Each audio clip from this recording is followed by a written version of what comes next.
बड़े सगीर की सरजमीन पर एक ऐसा फितना पैदा हुआ जिसने उम्मत मुस्लिमा के ईमान पर कारी ज़रब लगाई। ये फितना है कादियानियत और इसके तहत चलाया जाने वाला मिशन नूर। चिन्योट रबवा में हर साल एक तकरीब मुनक्किद की जाती है। इस तकरीब में वो कादियानी नौजवान जो बलोगत को पहुँचते हैं एक वक्त मुकर्रर करके अपने झूठे नबी से बैत करते हैं। अमीर तबका इंग्लैंड जाकर उसी दिन और वक्त पर मिर्जा के जानशी के सामने हाजिर होता है और बैत करता है। इसी को वो मिशन नूर कहते हैं।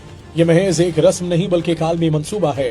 कादियानी मजहब दुनिया का वाहिद ऐसा मजहब है जिसके पास अपनी रियासत नहीं है। इनकी बरसों से कोशिश रही है कि किसी तरह एक जमीन का टुकड़ा हासिल किया जाए जहां इनका कानून चले और इनकी अपनी रियासत हो, बिल्कुल ऐसे ही जैसे यहूद के पास कभी रियासत नहीं थी लेकिन उन्होंने बाद में इसराइल बना लिया। मिर्जा गुलाम अहमद कादियानी ने ये फितना इस्तेमार के दौर में शुरू किया। अंग्रेज सरकार ने इसे मुसलमानों के जिहाद के जज्बे को खत्म करने के लिए परवान चढ़ाया। इसने खुद को पहले मुस्ला फिर मादी और आखिरकार नबी करार दिया। इसी एजेंडे को आगे बढ़ाने के लिए कादियानियों ने मिशन नूर कायम किया। इसका मकसद इस्लाम के नूर का दावा करके मुसलमानों को धोखे में डालना है। दिलचस्प और तशवीशनाक पहलू ये है कि पाकिस्तान की सियासत में भी मिशन नूर की इस्तिलाह सामने आई। मखसूस जमात ने एक मुहिम चलाई जिसे मिशन नूर कहा गया। इस मुहिम में कारकुन घरों और छतों पर आजाने देंगे और नूर के लफ्ज को अपने बानी के नाम का इस्तारा बनाया गया। एक सवाल ये है कि क्या ये महज एक इत्तेफाक था या फिर एक खास मंसूबाबंदी के तहत मुमासलत पैदा की गई। इन हकाइक से एक बात तो क्लियर हो गई